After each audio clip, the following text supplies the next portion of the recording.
Hi, Tom. Thanks for having me. Happy to be here. You're very welcome.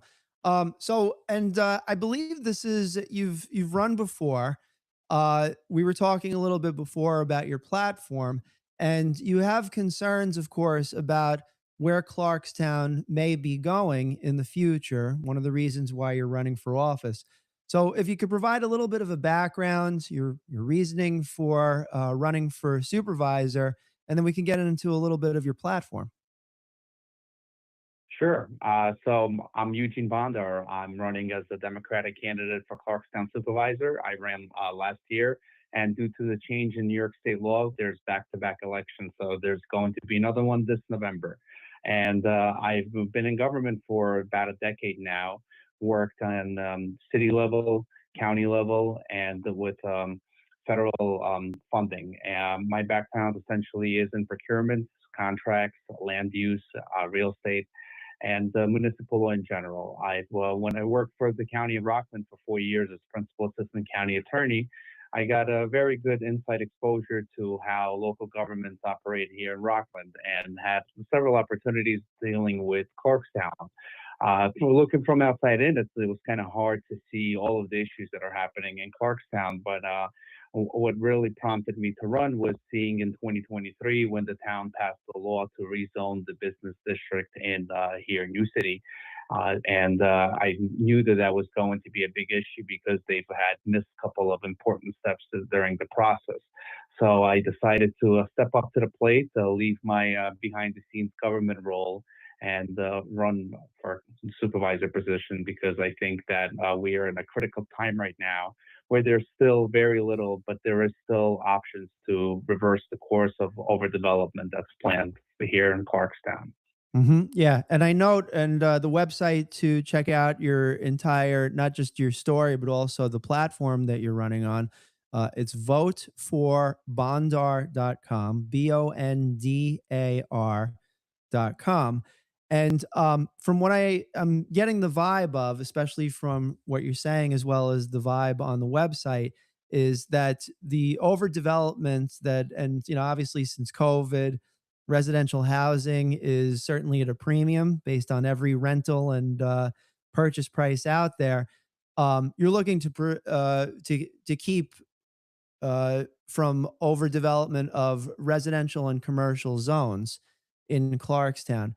Could you give us a little bit of context on how you would go about that?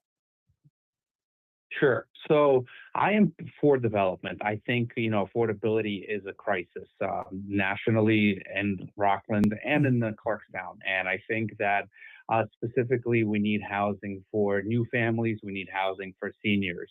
And I think that we need to develop smartly. And what I mean by that is there are certain steps during the development process, the planning process, that have to be undertaken very carefully, including comprehensive studies. So what the town did in 23 for New City is when they rezoned the areas stretching from New City Shopping Plaza, which is the Chico's, all the way to New City condominiums, they had failed to do any comprehensive traffic studies and essentially just approved this higher density, high rise buildings there. We're talking 5+ stories on every lot that's eligible. So all of the plazas as well as some of the residential areas. Without conducting that study, they haven't really determined what is feasible to put into that area, how many units can actually be put in order to make sure that the traffic keeps flowing and that the infrastructure on the ground can sustain it. So my approach is to do a couple of things. One is to always systematically approach all the projects to make sure that those planning studies are done and that we're not putting more units than we need to. Two is to shift the burden of the infrastructure costs onto the developers. Right now, the developers are getting, I would say, a good deal here because they can come and build without having to really invest into the existing infrastructure, which we know was put in here in the 60s and is not really meant to sustain thousands of additional units It's meant for sprawled out suburban areas as we currently have them. Third, I want to make sure that we're not going to completely erode the environment we have. The Eberling Drive property, right across the street from the county offices, that's a wooded 40-acre area. There's a lot of animals there. There's native trees there, and it's all going to be grazed and removed, and for the sake of putting 7 townhomes on there. So I think we need to look at things differently. We need to make sure that we're also building units that are affordable. The ShopRite Plaza, for example, is planned to have a swimming pool there. Once you start putting amenities that are luxury amenities, you know that the cost of the development is going to rise, and those units are going to be market rate. We're talking 3,000 plus for 1 2 bedroom unit apartments, and I don't think that that's going to put a dent into the affordability issue. I think the senior housing at market rates are not feasible for people and are not attractive for them because most seniors here have paid off their mortgage, or their mortgage is so low that if they sell their property and move into a rented unit, that they're going to be paying more in rent than they're currently paying. So they're not incentivized to do that too. Yeah, and we've seen it in other places as well. I mean, a good example up in the North Rockland area over here is the Admiral's Cove residential housing complex there, and they market it as luxury, and there's a swimming pool and so on, but it's like $4 or $5,000 a month in rent, and there's been many issues over there in terms of like heating, air conditioning, and so on. So even if you're paying those premiums, it seems that the amenities are not that forthcoming. So it's interesting to note. And you mentioned about traffic studies. Now, if I'm not mistaken, and this might be piggybacking off of what the platform is here, but you mentioned about the traffic studies. I think there's also some money coming in on both the federal and state level for traffic studies around the Middletown Road, Route 59 area. Would that be accurate? Right. That's where the town is planning to create a transportation-oriented district. Yeah, That's yeah. just for that project there, right? And that's separate for. So the traffic studies typically, usually the town doesn't rezone areas, right? So every applicant that is seeking to get permission to develop outside of the permitted zone would have to conduct their own traffic study. And the applications that we have in the pipeline, which is at this point over 500 units just on Main Street alone between the different properties, each one of those applicants, they're not to blame. They're not asking for anything that the town hasn't already enabled them to do, and they're following the process. And part of the process, they're submitting their own traffic studies, in essence saying, this is what currently the traffic capacity is, and this is what the traffic capacity will be with our development added there. But they're doing this in a vacuum because the zone enabled multiple properties to create high density developments, and they're not taking into the account those possible future developments. Now, the town was supposed to do its own comprehensive traffic study before they passed the zoning change to make sure that it will be sustainable. And that's where the material failure lies here, is that there hasn't been a comprehensive traffic study. And I know there's some board members on the town planning board who have these concerns, especially with the development that is being proposed for Paramount Country Club, where there's 200 plus 30 condominium townhome units being planned. And in that area, the traffic would flow up Main Street for people to access Palisades Parkway and so forth. So, when you're going to have this compounding of negative impact on traffic, you're going to end up in a situation where it cannot be mitigated because our roads are confined by the property lines and the buildings. So we can't just say, well, add another lane on Route 3 or 4, or we're going to expand Main Street. So you're creating a huge quality of life issue where people are going to be sitting there in traffic during multiple rush hours during the day, but you're also creating a major safety issue where emergency vehicles won't be able to traverse through those areas during those traffic congested times. And from what I've seen, I've attended a planning board meeting where the town had discussed how they would mitigate this, and they were saying, and this is their consultants' words, they're saying they're going to put magic traffic lights with cameras that are smart, that won't be on an analog timer, and which in theory, I guess, can mitigate some of the negative impacts of traffic. But I don't think that overall it's going to uh, remove the issue, because you're going to essentially be in a gridlock when you have thousands of additional cars added to the existing traffic patterns that we have. Hmm. And going back to the and I should note that when I brought up the study by Middletown and Route 59, and definitely they're completely separate from each other. What you're referring to, just in terms of the cost. So a traffic study typically, I mean, you're talking about a main artery, 59 and Middletown Road. So the study over there is a few $1 million. For the area that you're talking about, how much does it typically cost, at least from your experiences? Do you know like what a typical a traffic study cost would be for that particular area where the residential complexes are being proposed?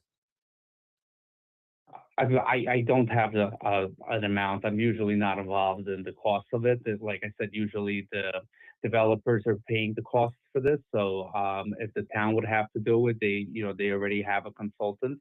I'm not sure if the contract has an hourly rate in it or some sort of standard rate. I'll tell you that I was involved in the county um, sponsoring the 304 safety study, and that was about $80,000 that it paid to Clarkstown to conduct that study. Gotcha. So Okay. the cost was in hundreds of thousands of dollars, but definitively, I don't know. I also not would imagine that the town has its own staff who is licensed and trained in conducting these traffic studies. Yeah, and it's not a gotcha question. It was more conversational in nature, just trying to get a I, feel for, because I know, I mean, like for instance, anytime that you're investing in a particular component, because what you're advocating for is traffic study before the zoning law change. In other words, see what the total impact is going to be in that particular area from every possible angle. I'm sure environmental, right? But also the traffic in out. I remember up in Stony Point, another thing was like you remember Legoland like about 10 years ago? yeah, Yeah, and they were like proposing that it was to be done right off of exit 14, and I don't think that any traffic study was done. So, I mean, the result was that the complex didn't get put in. It was from what the artwork of that complex was, it was quite the large, a bit of a monstrosity, if you will. So, certainly smart construction. I'm looking at your platforms page here. So I'll list a few things: fiscal conservationism, uh, I'm sorry, fiscal conservatism, full transparency, government accountability, responsive government, innovation, sustainability, community engagement, ethical governance, conservation. And by the way, the website for this is voteforbondar.com, BONDAR.com. What would you say is your order of priority? Because you have several components of your platform here. Definitely the traffic studies, making sure that it's smart zoning. Any other things that you wanted to add as your platform? certainly. So, look, the traffic study is just one of the minor factors. Really, that goes to ensuring that we have sustainable development, stopping overdevelopment, and also enforcing the codes that we have here, right? But if you look at my loan signs, if you look at my website, if you look anywhere about my campaign, you'll see that I have three main pillars, and that's transparency, enforcement, and term limits. And these aren't buzzwords, right? These are components of my blueprint that really I would come in and integrate into our local government effective immediately. And I think each one of them are important, and I think each one of them are pain points that the town is currently experiencing. So for transparency, right, we're talking about making sure that the public really knows what's going on in the town. Right now, yeah, you could go on the town's website, you could get a copy of the meeting minutes, you can get the draft agenda. The meeting minutes are, summaries, they're not word for word transcripts. The meetings are currently streamed through, but you have to have cable vision or optimum in order to access it. We don't have access to contracts. There have been past litigations where the town was sued for not disclosing public records through the public records request and lost and paid out legal fees on that. So there's a lot to do in transparency. One of the things that I've done in my career in government is I've served as counsel to the record access officers, the appeal officers, even for County of Rockland appeals officer. So I know how the public officers law works for open meetings, for public records, and we can certainly do much more. And by that I mean I want to have a public access dashboard on the town's website where anyone can just go on the website and have access without having to request to any of the town's existing contracts that have already been negotiated and are in effect or have its life ended and are just there historically. We need to have ability to live stream meetings. Modern day, most governmental agencies just post a YouTube link that anybody can click on and watch the meetings. They can just tune into it at any time and be able to see it. And then the recording of that meeting gets posted on the website. My philosophy is that there's nothing to hide because we're there to do an ethical, professional job. Mistakes that can be made, but they need to be explained and they need to be held accountable to. So I would make sure that we are truly transparent as the town because the taxpayers deserve to know where every dollar goes and why. On the enforcement, I think we need to make sure that we are going to enforce against our code violations. There's illegal property uses happening all around the county, really, but in the Clarkstown, there seem to be growing. And I've spoken to many residents who have complained about the town's ineffective approach to addressing it. And the town had tried to alleviate it going back a decade. They've hired code enforcement officers.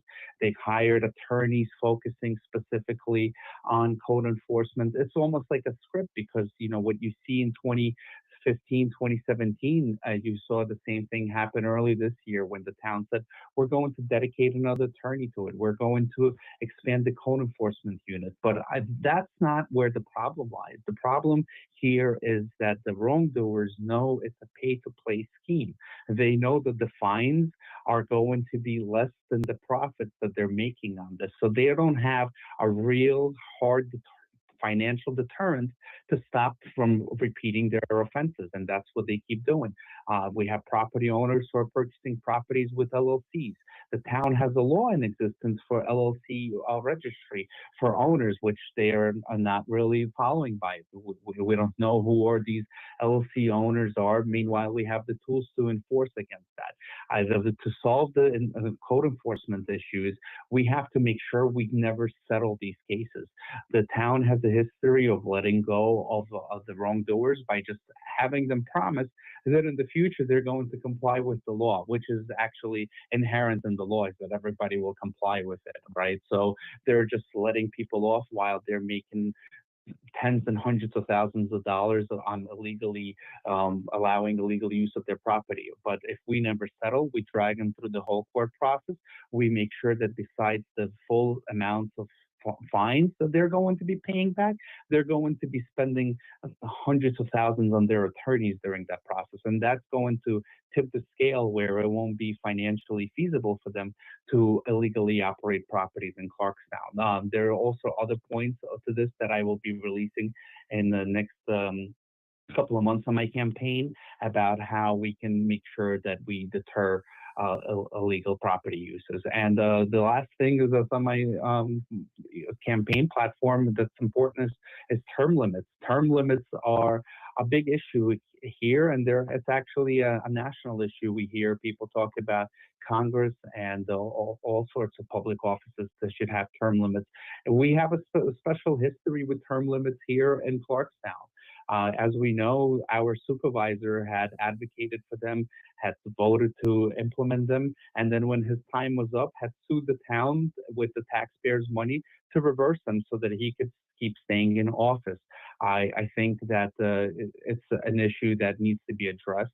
I think the voters want term limits. I think fiscally, it's important to have term limits because we don't need lifer politicians that are entering into elected offices that then they get to collect their pensions for the rest of the life and get paid out on benefits. For me, going into public office, getting elected is different than being a civil servant and being a government employee. You are consciously deciding to cross that line to do the ultimate public service by serving your residents. And with that, I think it should be determined that I'm not going to get the benefits. I'm not going to collect pension on this when I'm done. And I'm going to come in and I'm going to stay there for whatever the legal term is. And then I'm going to leave that office and pass it on to someone else to do it. So, I think those are the main things. But if you also go on my website, you will see that I also have a page where I write proposed policies and laws to share. I've already have two up there. One is for home improvement contractors law, and the second one is for the zoning moratorium. And more will be coming. I will be putting out there a proposed term limit resolution to suggest how to do it the right way with the referendum built into it to make sure that in the future it cannot be avoided through a legal process. Gotcha. Okay. And again, the website is voteforbondar.com. That's BONDAR.com. Last question, and this is more of, I guess, just from my personal perspective as a consumer, but also we covered it as well. So the Palisades Center, which recently went through basically a steward of the property, I believe it was Black Diamond Capital Holdings, received the property through legal process. And I was actually at the proceedings in Brooklyn when it happened. The value of the property went from 450,000 down to 275. I'm sorry, 450 million down to 275 million approximately in a matter of moments with the drop of a gavel. Um, there's been obviously that mall has been there for decades. Do you have any thoughts on how the town would and should interface with the owners of the Palisade Center? Because I do note that there have been times where the Palisade Center has basically filed its grievances, saying that their taxes should be reduced. So, do you have any perspective on Abs- how the town should operate with the new owners of the property? Absolutely. Look, the Palisade Center is a huge factor in the town's revenue stream, right? We're talking about property taxes and to the county at large with the sales taxes. I think that this is going to be my priority as supervisor. I would certainly approach it because really it's a ticking time bomb currently because based on what you just said about the reevaluation of the value of the property, they're going to be able to again grieve their assessed value, which is how we got here in the first place in 2027, so next year. And when you do the tax grievance, the courts look at comparables, right, to determine what the assessed value should be. And there's no better comparable on earth for Palisades Mall than their own repurchase value of 275 million. So we're going to see another dramatic hit in the property tax revenue because the courts are likely going to allow them to grieve and assess it on that lower value. So I think this is an exigent circumstance for the town's viability. We have to approach them. We have to work with them. And when it comes to development, I think this should be target number one for where we should develop. Before we go and we start ripping out wooded areas and displacing animals and building high rises in people's backyards, we should focus on areas that are really viable for development. And I think Palisades Mall is in Clarkstown the ideal location for a mixed use property that is very accessible to the public highways, to the public transportation hub.